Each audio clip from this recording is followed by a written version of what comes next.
Facts. You ain't gonna stretch it though. Nah, he ain't a real money spreader, bro. He gonna get in there. He ain't a real money spreader, bro. That's basic. Everybody can do that. Oh, okay. You can tell he ain't a real money spreader for real because he struggled to open that mug up in the beginning. What's going on, man? Welcome back to another freaking video. Today we're reacting to our unique obsession with money. Not gonna lie, this world is screwed. Let's see what this guy got to say about it. Let's get to the video. Why are we as black people and black culture so obsessed with flexing or showing off physical money? I ain't gonna lie. And I was curious if there was. I wanna know what he says about this too. Not gonna lie, it's starting to get kind of corny. I've seen some good money spreads though. I remember watching this guy, he was skateboarding, did a smooth money spread. You know what I'm saying? He crouched down on the skateboard, spread the money across the floor. It was kind of clean. Not gonna lie, once I start getting some bread, I'm not doing money spreads. But once I make my first 100,000, I'm doing a money spread. You know what I'm saying? I'm gonna be there. I'm gonna be like, yeah. I just got a picture on my phone of me doing a money spread, but I'm not posting it online though. That's just for, you know what I'm saying? It's for me. You know what I'm saying? Like how the woman be saying, it's for me. You know, I want to look at it and da da da. It's just like it's a memory. I'm not. Yeah, let's get to the video, bro. Any historical context or reason to explain this boy why stay with a fresh cut. And I think I found it, and I was able to come up with my theory as to why this may be. Right. So let's talk about it. I mean, that's easy. This world's all about money, and you need to figure that out. Once you figure it out, you'll be better off the life. Money. This dude video is kind of cold. I mess with that intro. Not gonna lie, I mess with that intro.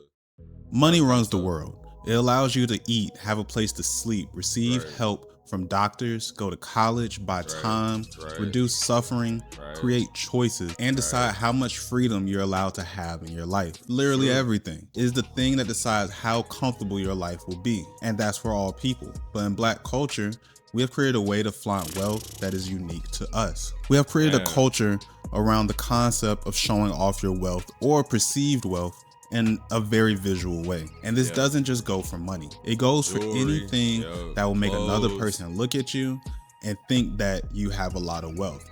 Whether it's clothing, shoes, cars, jewelry, a big house, expensive trips, etc. I feel like at this point, it's not even like, they don't even take a stylistic approach to it no more. You know what I'm saying? It's majority of the times, the only reason they have the diamonds and stuff like that, the clothes and stuff like that, it's just to show off. That's why you see people fitted down in freaking designer clothes, biggest chains, you know what I'm saying? Biggest rings, biggest everything, nicest car. They don't even know about cars. They just get in the car that they deem as nice because they seeing other celebrities and people with money have it. So it's like, you know, I'm gonna just get this car too. You know what I'm saying? I'm riding in a Rolls Royce.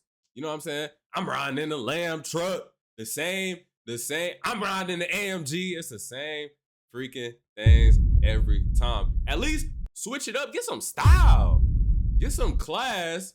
At least be classy. You know what I'm saying? Or do your research. Try to be a little stylistic with it. You know what I'm saying? But they do the same thing every time. It's getting played out. I ain't gonna lie. I don't care. It's getting played out. I'm sick and tired of seeing it. Bring a little bit of pizzazz to it. Stop trying to be like everybody else. You know what I'm saying? Stop. In the beginning, it was freaking Louis V, Gucci, all that. Stop. You know what I'm saying? I ain't gonna lie. Louis V is fire. That got to be one of my that's my favorite designer brand. Louis V is my favorite designer brand. I'm gonna say that because it's clean. I can't lie. It's clean. But you got the people who OD with it though. Let's see what he's saying though. Anything that shows people you got it like that. Even if some people don't actually have it like that, it doesn't matter. It's just the look of it all. Because most people won't know your personal financial situation. So it's just all about the look and perception of it all. And money is just a part of the things you can show off that gives someone the look of riches and success. Right. And we have honestly perfected all the ways you can flex physical money Facts. to the point it has really become an art form. We got money phones where you get a stack of money and put it to your ear like you're on the phone. We got spreads where you fan out a stack of money showing the denomination of your bills in your stack. Usually to show people that it's all $100 bills and not ones. And the art of spreading has evolved from just a simple spread to all these different creative ways. That's the only thing they getting creative with. It's the way they spread their money. That's the only thing they getting creative with. It's the way they spread their money. Boy, I seen some white dude on Instagram, bro, coming up with some crazy spreads. And he got names for it too. The fan out, you know what I'm saying? The sleeve, the freaking around the world, doing all types of stuff. Crazy. Ways to spread money in the air or on your body. With rappers like Kodak Black popularizing. Kodak Black did popularize it. It was cool when he did it. It was cool when he did it. But when everybody else do it, I don't know, it's kind of cringy. I ain't riding freaking Kodak Black either. Even though that's my favorite rapper. I'm spamming this boom. Spreading money across his body, and with other people popularizing the different ways you can spread money in the air. Not fast. Done. You ain't gonna stretch it though. Nah, he ain't a real money spreader, bro. He ain't a real money spreader, bro. That's basic. Everybody can do that. Oh, okay. You can tell he ain't a real money spreader for real because he struggled to open that mug up in the beginning. You can tell. Let's see what he had on. Okay, this guy, he got some style to it. This guy know what he doing. He know what he doing. He done did that before. Yeah, see, the baby know what he talking about. He know what he doing. We got people making art with money. Nah, that's crazy. With rappers like Hot Boy posting a picture on socials of him making a woman out of money and it going viral. Also a trend that happened around 2021 where people would make a word or a sentence with all money and then take a picture standing in front of it or laying on the ground with it and post it on social media. Right. We even have bouquets made out of money to celebrate birthdays or special events. Crazy. And sticking with birthdays, we even that is. Drop it down in the comment section below. We have a thing in our culture where when it's your birthday, you would wear a ribbon or a sash that had money pinned to it. And last but not least, we have a whole concept of ways to throw money at the strip club with things like making it rain. We have basically created a culture and identity around showing off physical money in the most creative ways. And hear me out, I'm not trying to sit up on no high horse or anything. I've taken part in trying to show off as well, but this is just an analysis of our culture. Now, it's crazy now that he's kind of listing out all of the ways, on a serious note, all of the ways that people are like flaunting their money and showing it off. It really shows our obsession with money and our dependency on it. I feel like, we're not using it anymore. We're letting the money use us. It's getting kind of sad. Now, before you get in the comments to tell me how all races and cultures of people flaunt their wealth, that is true. But that's not exactly what I'm talking about. Like I'm aware that all races and cultures have their own ways of showing off wealth, with some being very visual and some being hidden or discreet. I mention this because I know a lot of people like to hate or talk bad about black people who like to show off their wealth and make it seem like black people is just so dumb with their money and all that. Like, that's not what I'm here trying to do. This is just an analysis of our culture. Because I understand when black people show off wealth, a lot of times it's connected to the concept of new money, which means a person who has garnered a lot of money or more money than they had before for the first time, which means they're new to having a lot of money. And a lot is subject to each individual's like personal life experience. And when someone is new to having a lot of money for the first time, they can feel an urge to make it visible and known to everyone that they now got money. That instinct shows up across every race and culture. We see it with athletes, entertainers, tech founders, lottery winners. Basically any group that goes from not having to having quickly will have the urge to show it off, as I will explain why later on the video. But when it comes to parts of black culture, we are very visual and creative with our ways of showing off money. And I was curious as to why. Because I look at the world as a cause and effect when it comes to everything. Because we are who we are based on our past generations of families and societies. And when it comes to black people in America, we have a history that is unique to us, which I believe can explain the phenomenon with our obsession with flexing physical money the way we do in our culture. I was gonna say, I wonder where it started from, bro. really do.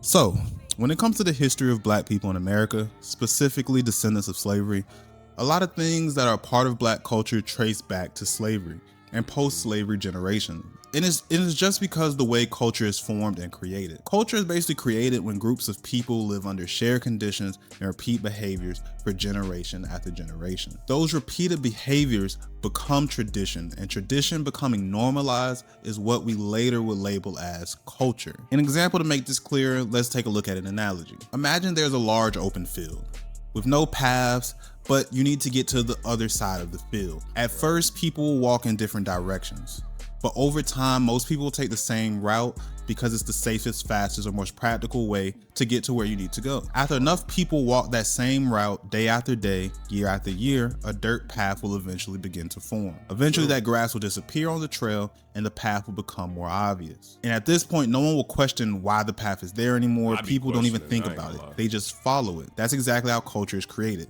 The path is created through repeated patterns similar to culture. Shout out to this guy, man. He makes some good videos. I ain't gonna lie. So when it comes to black culture, we're often looking at traditions or cultural patterns that was passed down, creating paths that can be traced back to slavery and post-slavery systems. And I want to make it clear before continuing that I understand that everything isn't because of slavery, but slavery was the starting condition that shaped adaptation. It's the open field in the analogy. So our black ancestors started a lot of the traditions and paths that we built our current culture on top of today. So what does all this have to do with our obsession with flexing money? So today, flexing money is mostly just a cultural thing, mostly. It still has some roots tied into other things. 9th grade is crazy.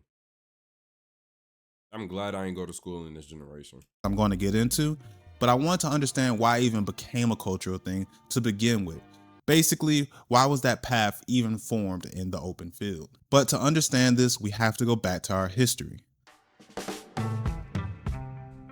So during the beginning of slavery in America, it's important to understand that our prior culture and traditions that was passed down, basically our previous paths that we used to follow in West and Central Africa, was basically erased because the system of slavery depended on breaking identity, separating families, banning languages, and spiritual practices, all for the purpose of preventing unity, resistance, and identity. This is what essentially created our now new open field in the analogy, because we basically had to start over with creating new traditions and cultures in this new world of America where we had to. That's crazy. We really did. Like, African Americans really created their own culture.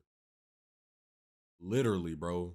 African Americans, that's so crazy. Live in as slaves. And during slavery, we were poor, of course, because we were working about 10 to 16 hours a day and about 6 days a week, all while receiving about $0 an hour for our services. And after slavery, we were technically free, but still forced to survive within the American system that denied us land, fair wages, education, and access to wealth.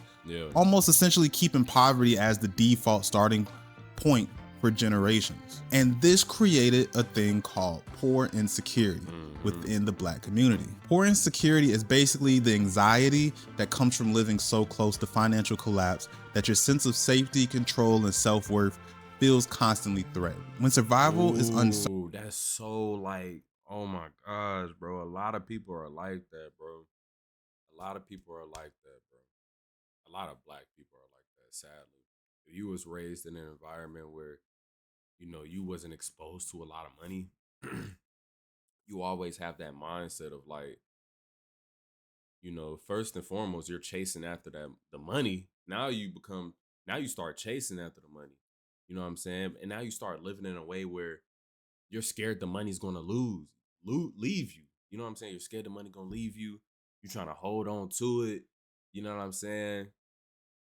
And then another thing, it's like all these things make your relationship with money bad. Then another thing, now you want people to see that you actually do make money. Like, you don't want people to see you and think you broke.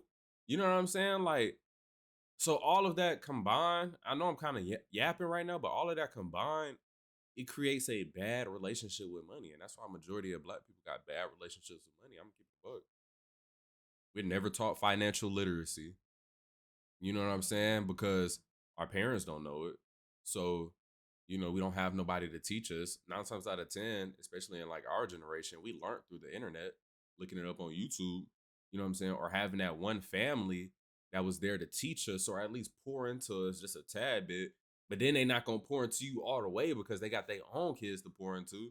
It's crazy to think about. People will look for visible proof and reassurance for themselves and others that basically say that they're not failing and they're not powerless because of their financial situation. This is because when you're constantly fighting an uphill battle and having to deal with racism and oppression and not given fair opportunity to grow financially and comfortably provide for your family, you create coping mechanisms to help create a new reality of your situation. And over time, that coping mechanism, it turns into placing value on things people can see, like clothing, cars, jewelry, and other symbols of success, because visibility and social validation basically becomes like an emotional armor that provides short-term relief from the fear and shame and instability tied to your living situation. And that coping mechanism is one of the main reasons why, as I mentioned earlier about new money concept, that makes people that earn or come across a lot of money have the urge to show it off. They're still battling their prior poor insecurities. But when it comes to parts of the Black community, that coping mechanism was passed down across generations as like a survival strategy, and then became familiar, then traditional, and eventually normalized within Black communities. But not because it defies Black culture, but because people were locked out of money and opportunities for a really long time. And we basically turned that insecurity into a beautiful and creative and fun culture that has continuously influenced the world. Also, I want to make this clear. Poor insecurity is not a Black thing. I know a lot of outside cultures or people like to associate the poor experience with Black people, but poor insecurity can be developed by any person or any race who grows up poor. And this isn't something that just happened back in the day.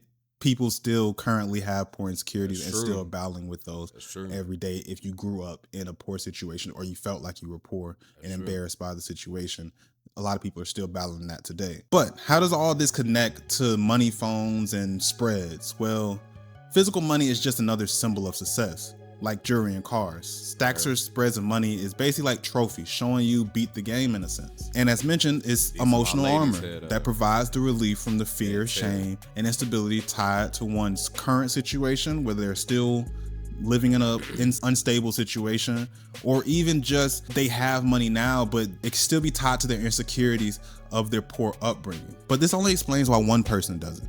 This does not explain how it became the cultural phenomenon the way it is today. So I believe it became a cultural thing because of two main amplifiers. And these amplifiers basically allowed Black people a way to earn life-changing amounts of money like never before. Ooh.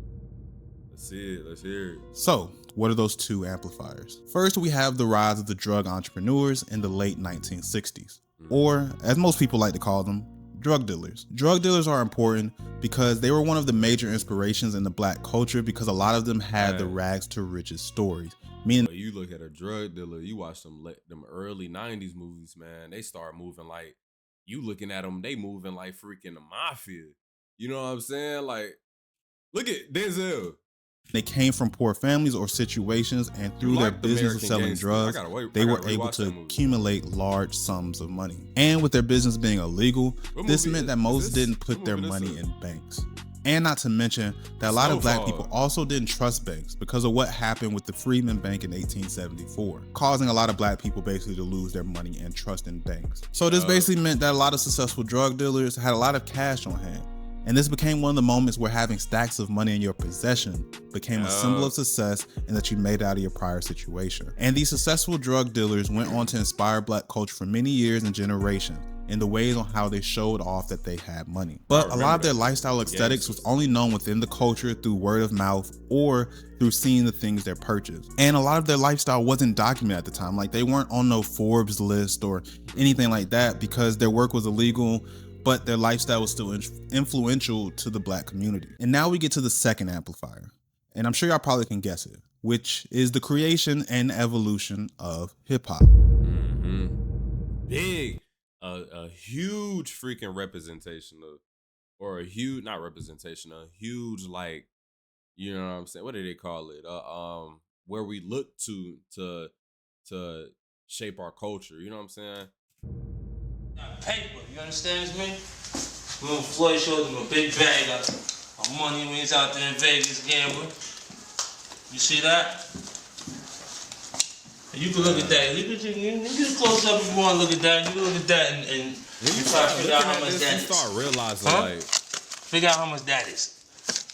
Look at those hundreds, bro. That more ugly compared to the ones we got now. A stash, nigga. This is a stash. You see what I'm saying? I'm telling you that other shit coming. If your shit can fit in a night box, like it ain't enough. $4 money. You know what I'm saying? Get your weight up.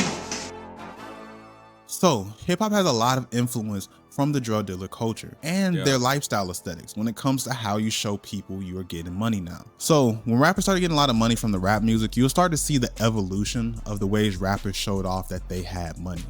And it didn't start off with showing off stacks of cash when it came to like music videos and such. Because you gotta remember, before social media, there was only a couple ways to engage with your favorite rapper to basically get a glimpse of their lifestyle as a famous rapper, which was usually through, obviously, the music, of course, music videos, concerts, award shows, and magazines. And as technology improved, we also started getting things like blogs and then social media, which allowed the fans to have more access to the artist's lifestyle. And I'm not saying early rappers didn't talk a lot about money in their music, but what I am saying is a lot of them didn't show off stacks of money when it came to the music videos and those other platforms you would engage to see the artist at that. It was women. They had women in their videos, man. That time. During that time, a lot of rappers, it just started with clothes and jewelry and other symbols of success like cars and such. Yeah, cars. But then as hip hop grew and artists started making the most money they ever have from hip hop,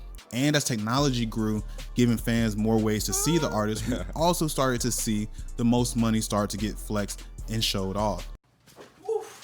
Yeah, man. Whole lot of reps, man. Whole lot of jumping jacks. You niggas want to work out, you muscles, you big muscle motherfucker. This stuff low-key kind of corny to me. I don't care, bro. This stuff corny, bro.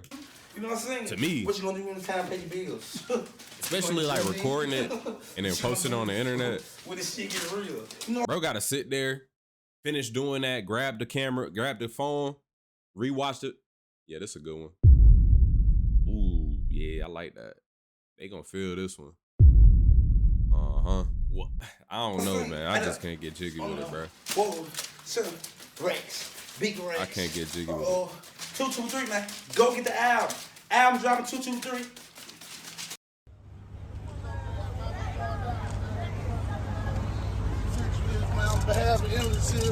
The cars, though, I can see if you want to flex your car. But the bread, I don't know. Oh. You know what I'm saying? Count that up, man. Tell me, add that up. Damn. Add that up. What they see here? Man, you deserve it, whatever it is, you deserve it, man. That's his money. Blues. You deserve it. That's his money. He gave it to him and then gave it back. And he was like, bro, just, you can act like you giving it to me for my birthday, man. Go ahead and give it back. That's his own money, bro. He playing with his own money. He doing it for the camera. Blues. Blues brothers. Damn. 1.5 to be exact. What that is, cuz? What that is, cuz? Hey, cuz, what that is, cuz? Nigga, 1.5 million, nigga. What that is, cuz? Yeah, 1.5 to be exact. Let me get out the car with this, man. 1.5 million. That's the speaker, man. You heard me? That's the speaker. If somebody did not care, but they coming around the corner, do. Ka-ching, ka-ching, ka-ching. Boy, they taking all that. 1.5 million out on the freaking car like that. It's crazy. That's the speaker. But there's a lot of people out there, man. They better got what a security at. And this was big because, as I mentioned, a lot of drug dealers were already living this lifestyle, like the lifestyle of the rapper, in the sense of having, like, you know, they had a little local fame, having a lot of money, having jewelry and cars and all that stuff. But it wasn't the same kind of spotlight that the rappers got. Rappers were allowed to show off their money and their lifestyle through all forms of media as media and technology grew freely, because being a rapper wasn't a crime and being a rapper requires you to be on camera. So I believe a lot of earlier Black culture was shaped by the coping mechanisms rooted in poor insecurity, placing the value on visible success as a way to reclaim one's dignity and self-worth. That mindset then collided with the rise of drug dealer culture, where some black people for the first time had access to large amounts of money, becoming the new money of the black community, and creating a lifestyle aesthetic designed to prove that they were getting money now. Hip-hop artists later adopted that same aesthetic, but now with a spotlight, a microphone and a camera, and documented for the world to see. And honestly, almost getting rewarded for documenting this lifestyle. Stacks of cash, luxury, excess, money wasn't just earned, it was displayed for everyone to see. And over time, that repeated imagery stopped being a statement, I believe. It basically became normalized. And so now flexing money isn't just something rappers do, it's something everyday people in the culture do too. Often without even thinking about it, creating that path in that open field of black culture. And I want to be clear, I'm not saying it's a bad thing or we need to necessarily change who we are. Shoot, I'm saying it. Bro, let's, you know what I'm saying? Y'all ain't gotta flex money all the time. You ain't gotta, you know, I don't think it's a good thing, to be honest with you. Maybe do it like every once in a while. Maybe. But I'm gonna say it is not. I'm gonna say it's a bad thing. Because I think it's cool that we are like, you know, the flyest culture when it comes to the things we do and our need to show off and show out. I believe it give us some unique character traits, ideas, and just like a certain creativity that goes on to influence and inspire other races and cultures around the world. But I will also say that I think we should find a balance as a culture in being fly and showing off by protecting our mental health and not letting our self-worth become so dependent on money and validation or what other people can see, but letting our self-worth be defined by our character, creativity, and sense of purpose, not just our possessions. Because when you go through periods of life, that's a good message. When you don't have these possessions, which will happen because life is ups and downs. If you live long enough, you know you have your highs and you have your lows. And when you're going through your lows, not having those possessions will make you very depressed and eat at your soul, getting you to do things out of your character just to obtain those possessions. So I think we should be conscious of this. And I'm not saying not doing the things that we think is cool and fly, but just really being aware of how that is affecting our brain and our decision making as we go through life and grow as people, because everything we do affects the world, and being in our best mental state during those ups and those downs. But let me know your thoughts on this topic. Do you agree with me? Yeah. Like he said, let me know your thoughts on this topic down in the comment section below. If y'all agree with what I said, or y'all want to, you know, fight against what I said, don't be afraid to leave a comment in the comment section. And let's talk about it. You know what I'm saying? I want to talk to y'all. Let's commune. Without further ado, appreciate y'all for watching the video. And I'll see y'all in the next video.